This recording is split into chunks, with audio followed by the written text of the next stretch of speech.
Hi everybody, I'm Tim Goldich, President of the Chicago chapter of NCFM, National Coalition for Men, and author of Loving Men, Respecting Women, The Future of Gender Politics. My next book, Equal Partners, The History of Gender Equality, is due out next year. And this ICMI presentation is entitled Female Power. In my books, I write male power and female power in this manner in order to rebrand them a bit so that we may see them in a new way. Male power is the power we choose to define as power, but male power is understood to stand alone, which means that male power is poorly understood. Why is male power understood to stand alone?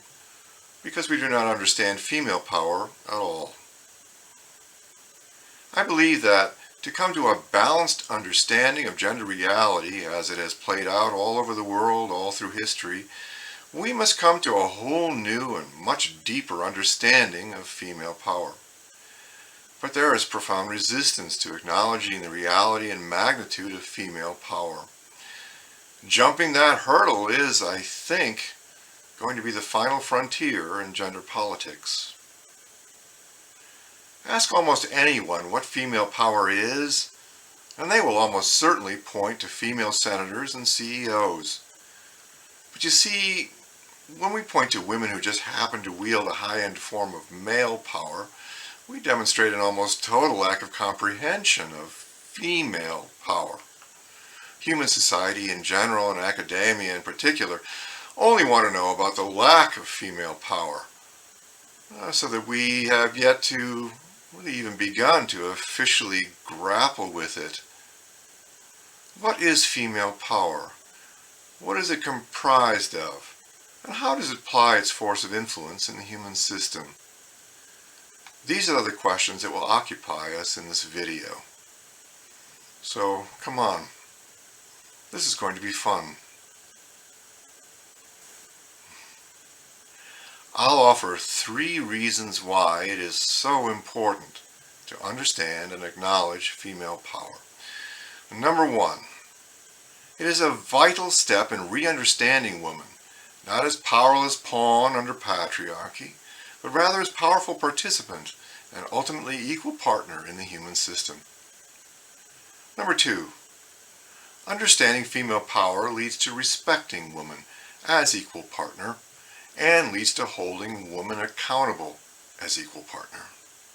In understanding that women ply an equal overall force of influence in the human system, we may understand that women are therefore equally responsible for outcomes.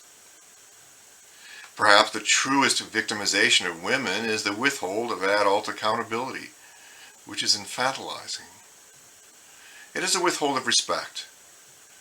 Perhaps a frank understanding of female power is what's needed if women are ever to extricate themselves from a faction of humanity known collectively as innocent women and children. Number 3, so long as female modes of power remain invisible to us, society is left believing that men have the power and women are the powerless victims. Believing that men have the power, women are the victims, is the source of misandry. It's the source of all our gender political woes. You see, it all derives from this initial premise. Men have the power, women are the victims, and therefore, man bad, over-empowered oppressor victimizer, woman good, innocent victim. It's not right that men should be granted the power while women are targeted as the victims. That's wrong, and therefore, females have a special need for and unique entitlement to their own special ism, feminism. And this feminism is needed as a corrective.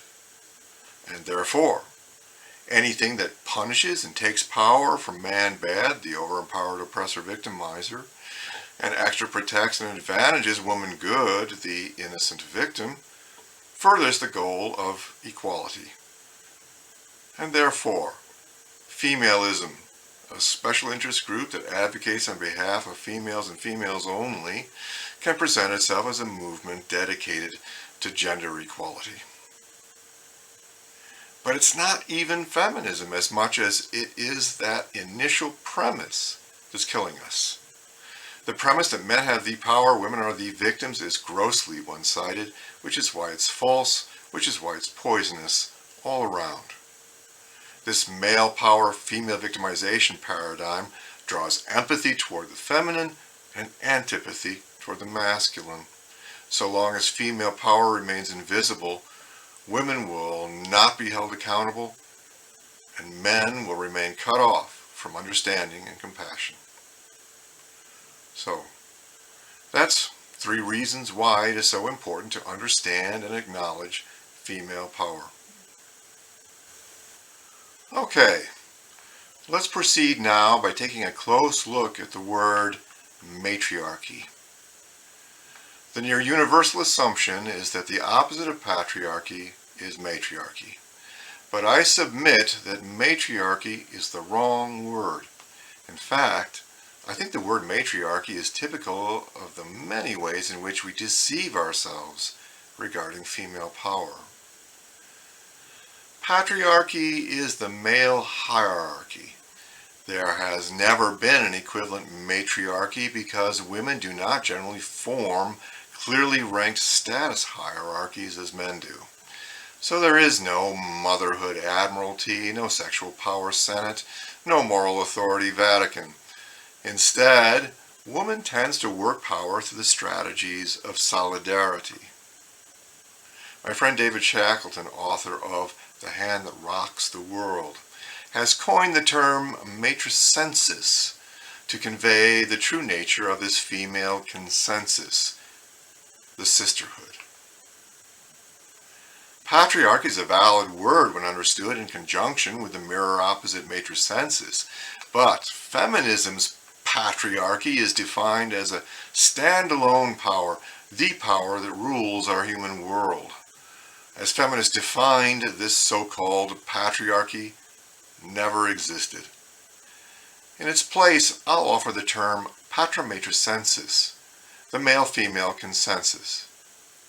It is this patramatricensis, this female-male partnership, that rules the human world, and it always has. Remember back when no one believed that men ever suffered anything, ever?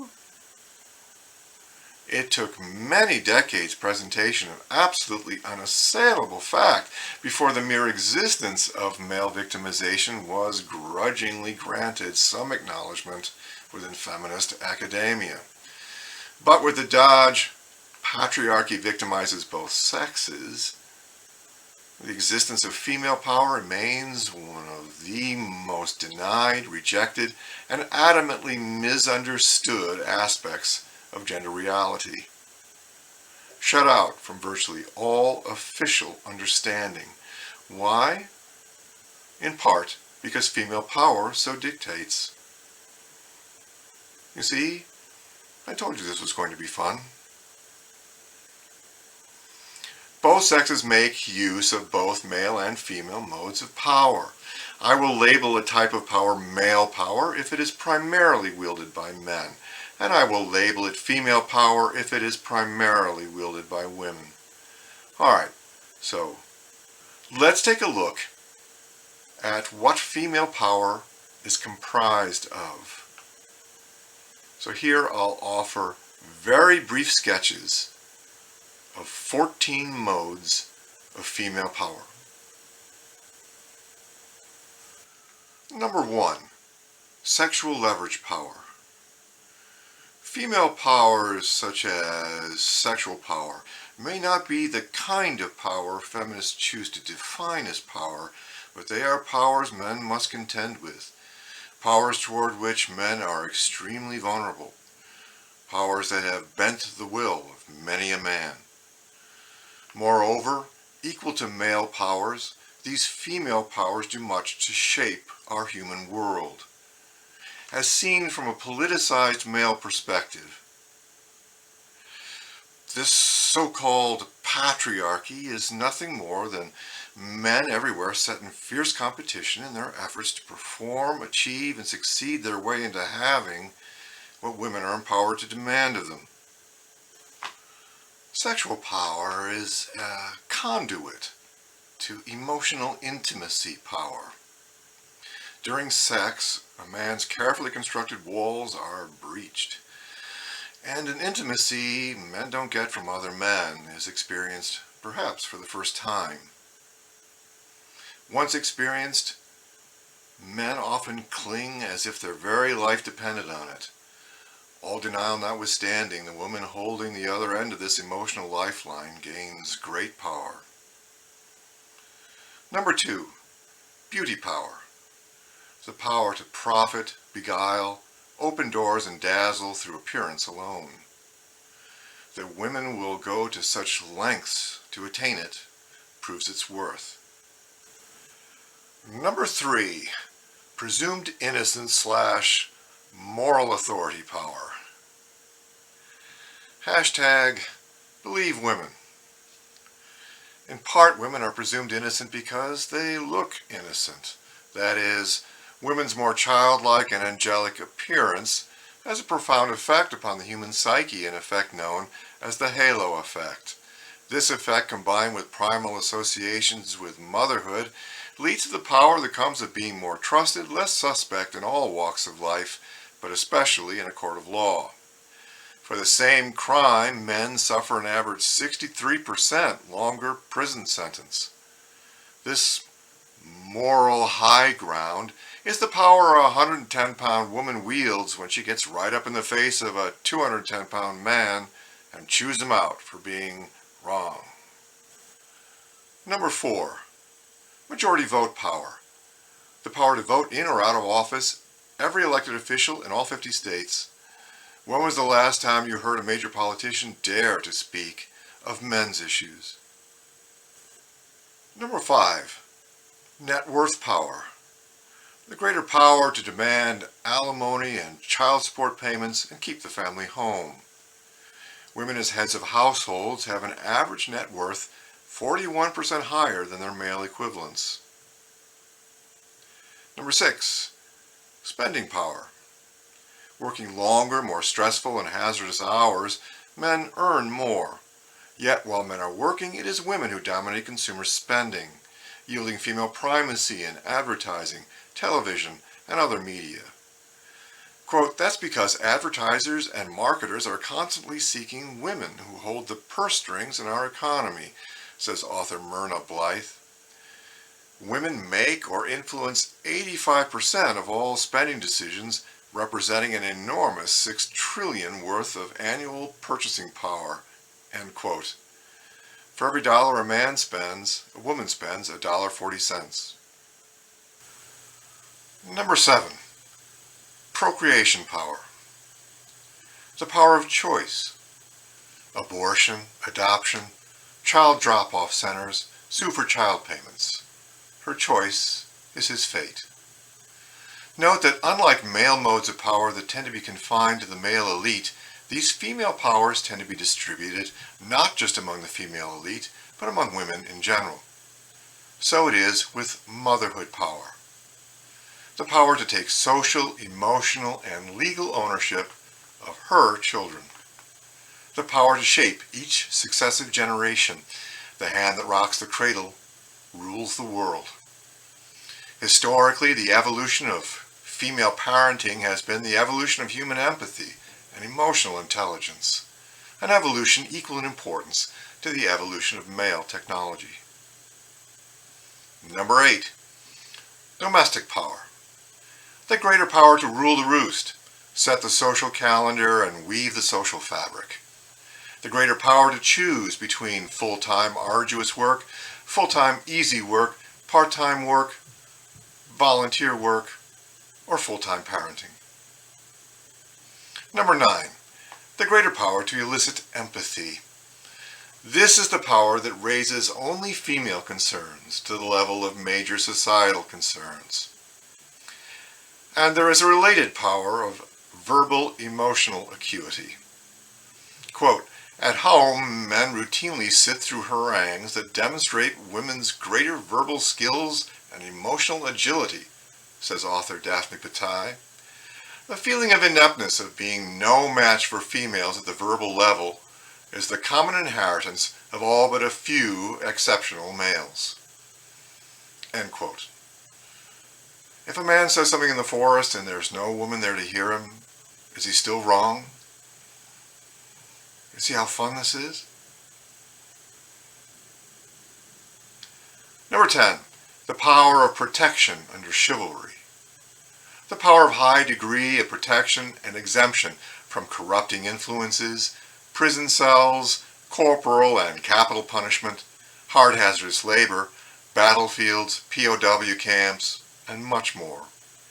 The degree to which women have been free of the obligation to earn money is the degree to which women have been protected from the root of all evil. Number 11, the power to shame. If you were a real man, you'd do, be, and give whatever it is that I want you to do, be, and give.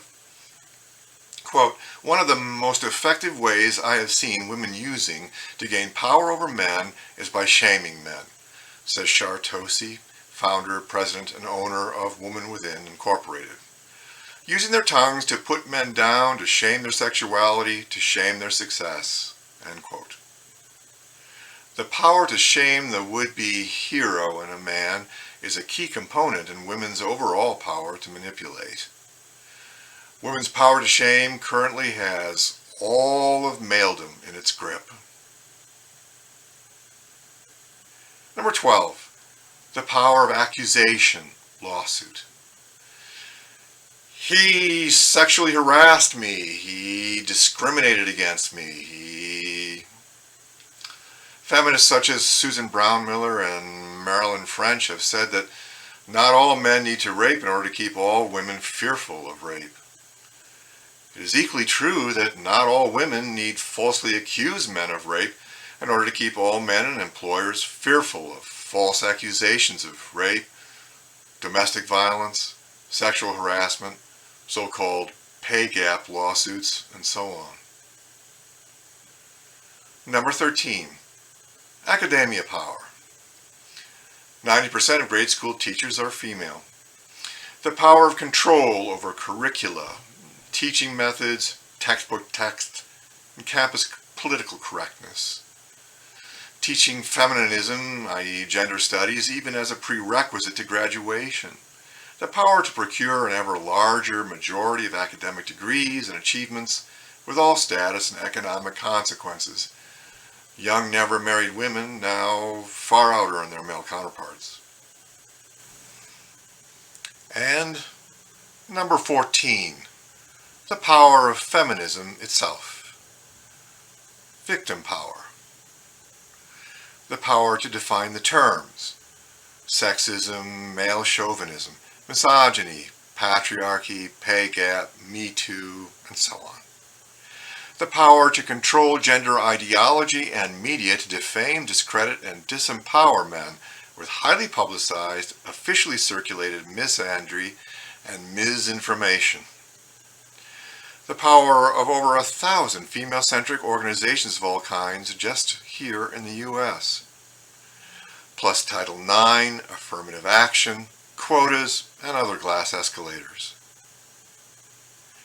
The power of ideological dictatorship in the realms of gender conflict and complaint, gender activism and advocacy, gender defining, gender issues, gender studies, gender politics, gender anything. There is feminism on the one hand, and on the other hand there is nothing.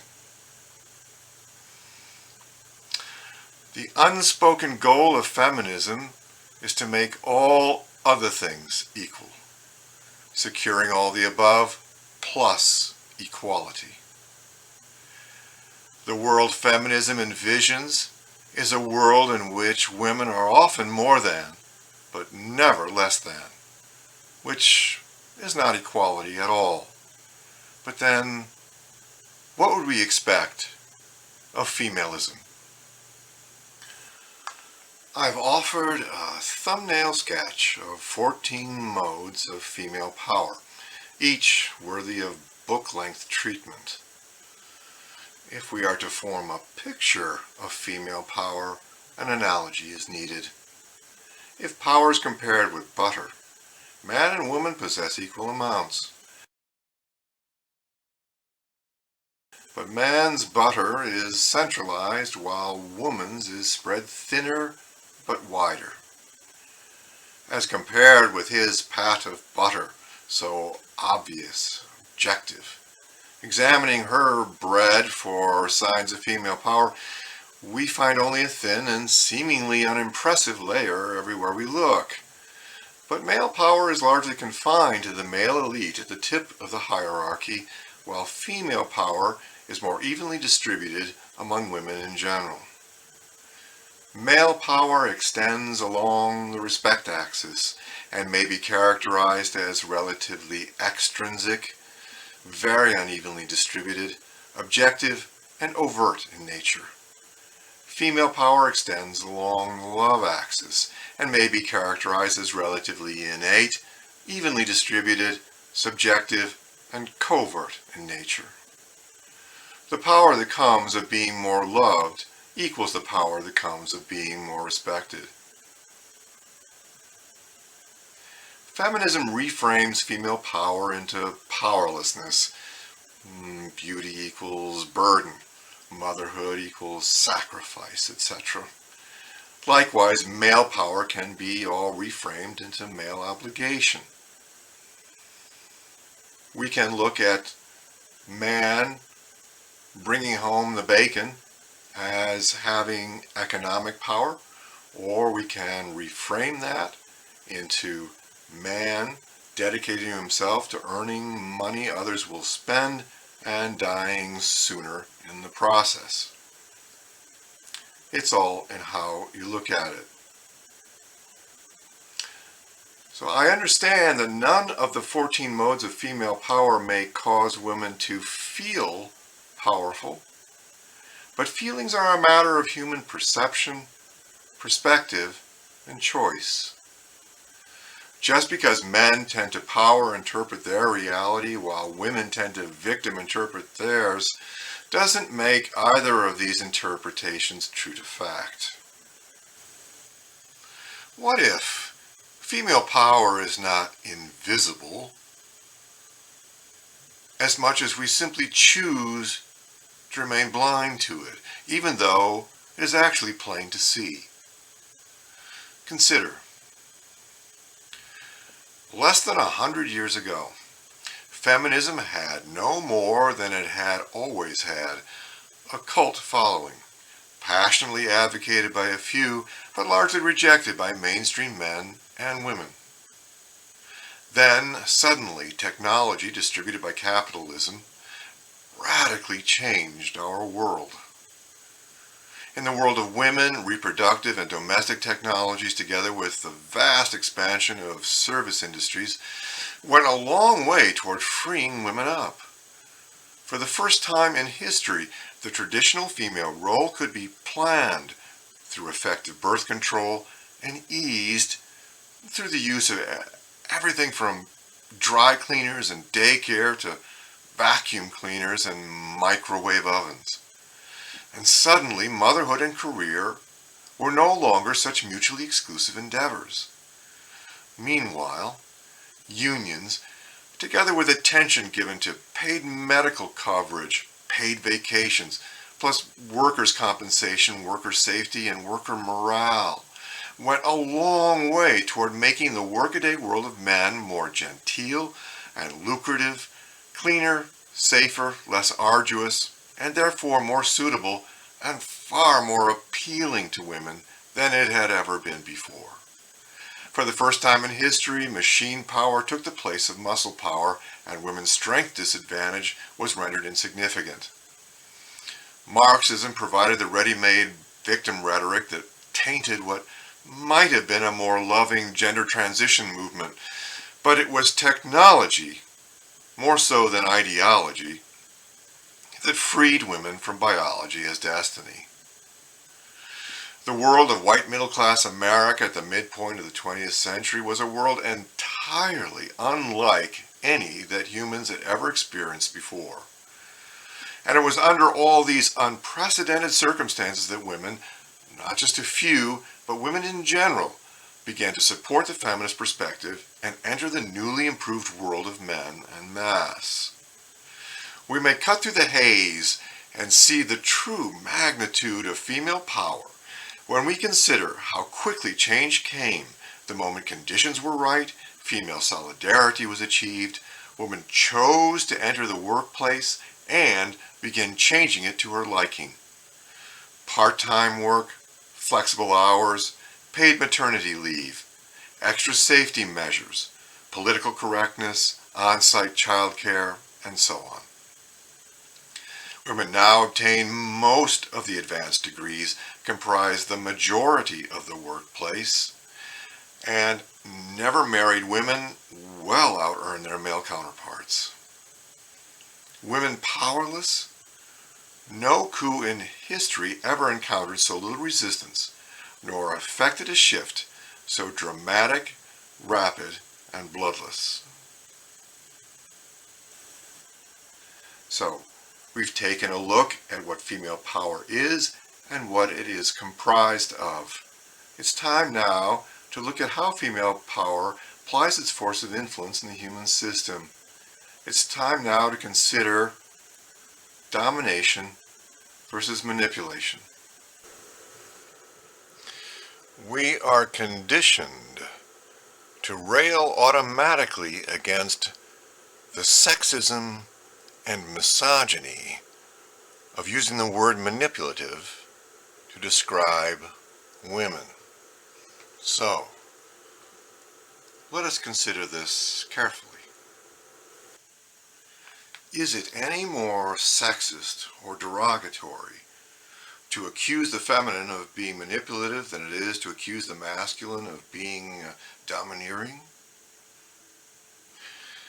If women really are the victims, then men, the ones with deep power, must be the victimizers.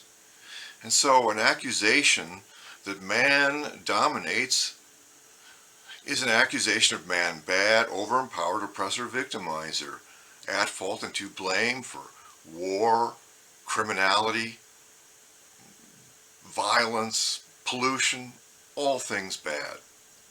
Taken to its full feminist conclusion, the accusation that man dominates is an accusation that condemns everything men are and everything men do.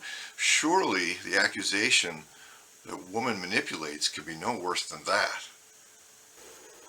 Imagine a husband and wife making a grand entrance into a social gathering.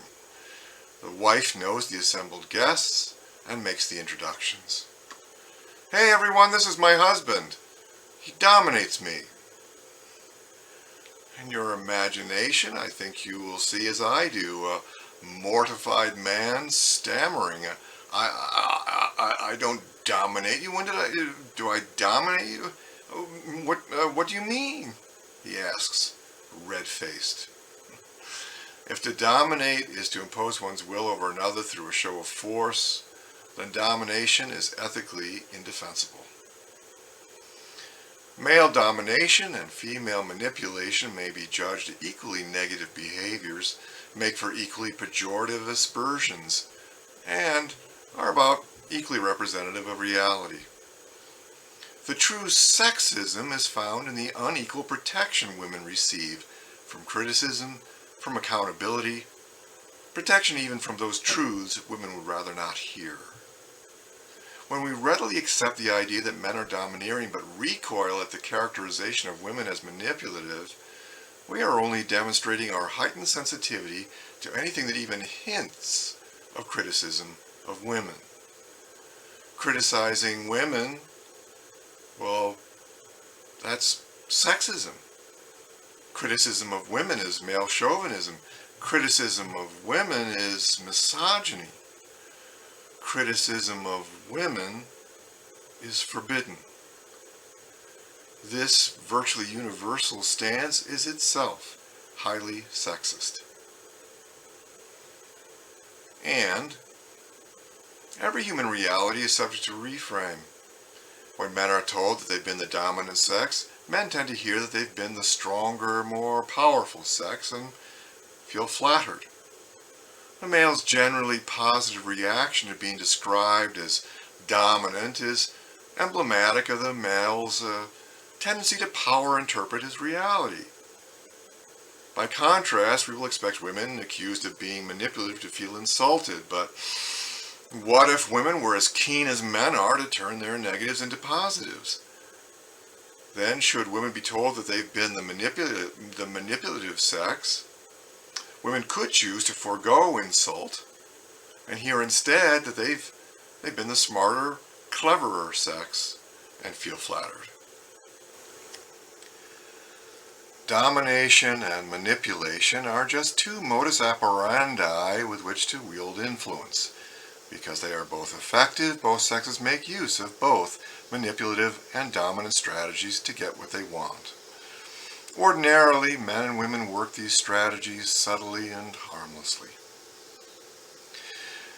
Woman generally prefers not to work her power to achieve domination, in part to avoid the many and severe costs that, historically, have gone with domination. Becoming corrupted, blamed, incarcerated, assassinated, etc. But also because domination isn't usually woman's most effective modus operandi for wielding power.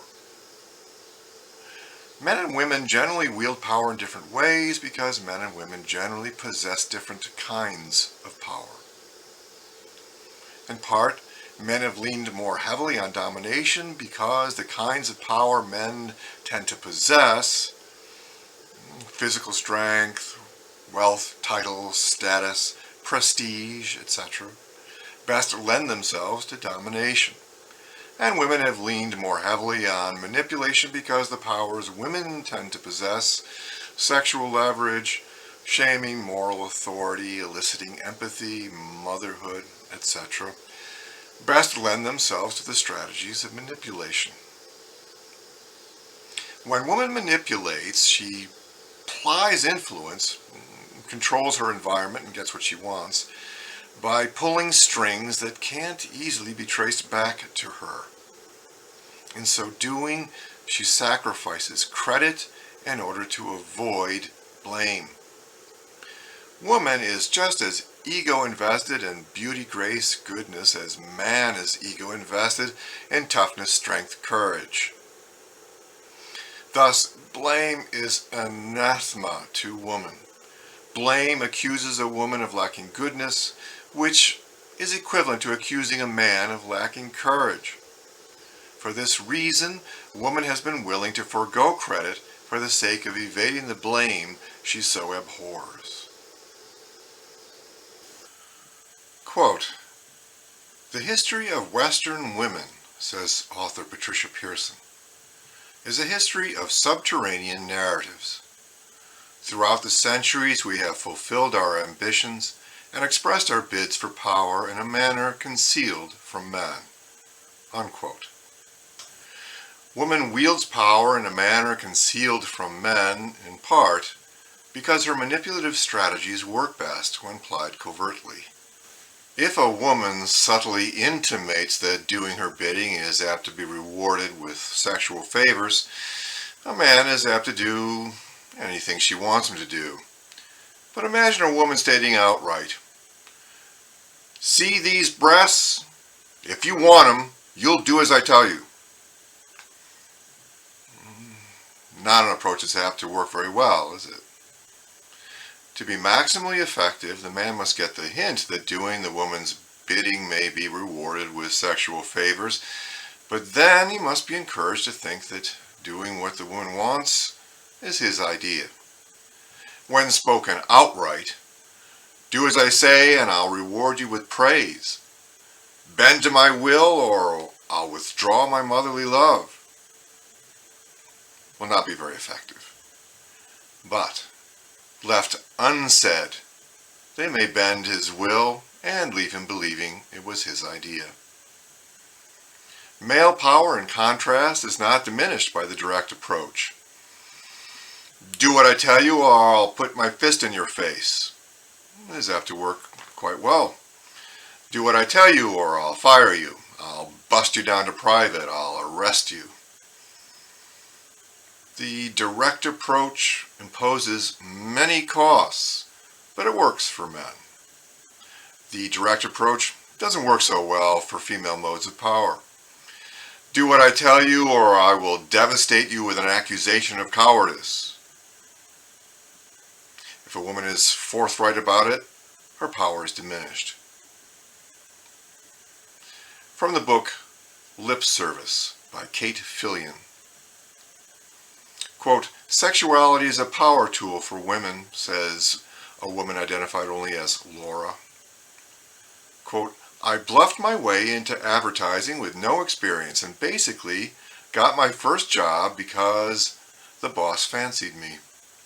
He didn't do or say anything, it was just obvious.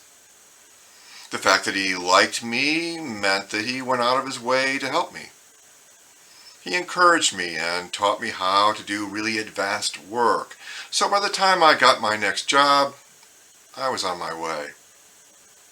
If a man you work with is attracted to you, he's not abusing you or taking advantage of you. You can use him to get him in your corner professionally. End quote. I think Laura here demonstrates how femininity can be so powerful. It may ply a force of influence without a woman having to do anything. Obviously, power worked without action taken is power that will be difficult to measure and or hold accountable. But that doesn't make such power any less real. As it stands now, woman's power being invisible allows feminists, woman's self-appointed spokespersons, to come to the bargaining table saying, in effect, you men have everything, we women have nothing, so give us half of what you got, because that would only be fair.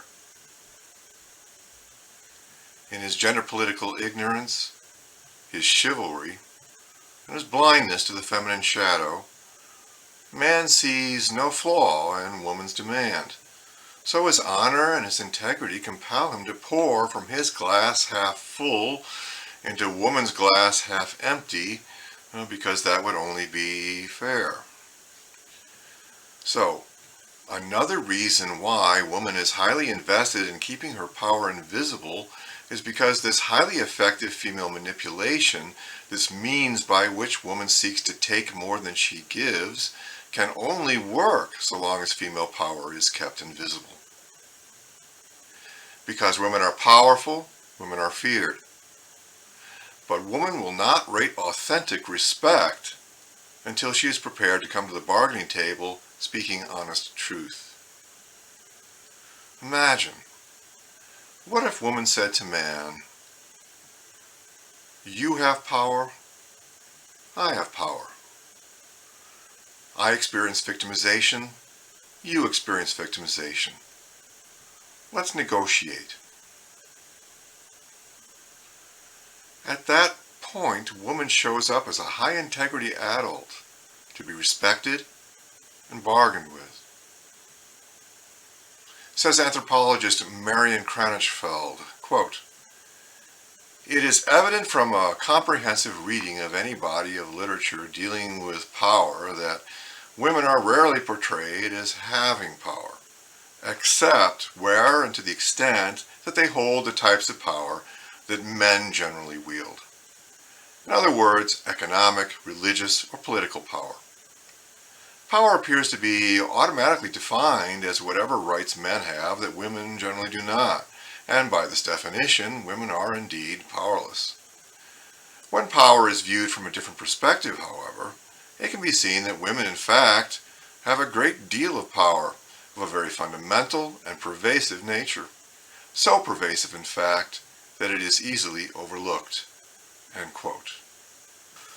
Yes, males wield more male power than females do, but females wield more female power.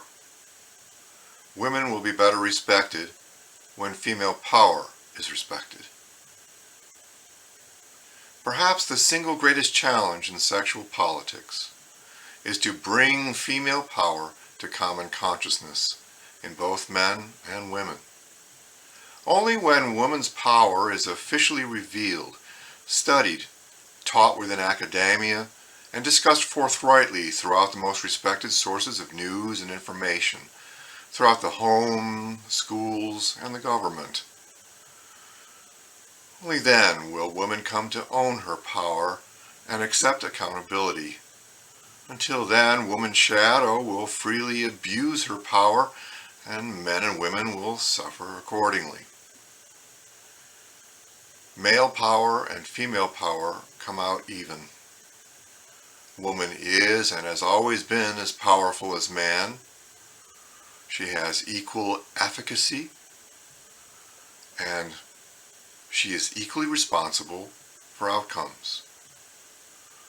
Throughout history, every culture has been male-dominated, and every culture has been female-manipulated in equal measure. I'm Tim Goldich. Thanks for watching. I invite you to leave a comment down below. Let me know what you think. Thanks.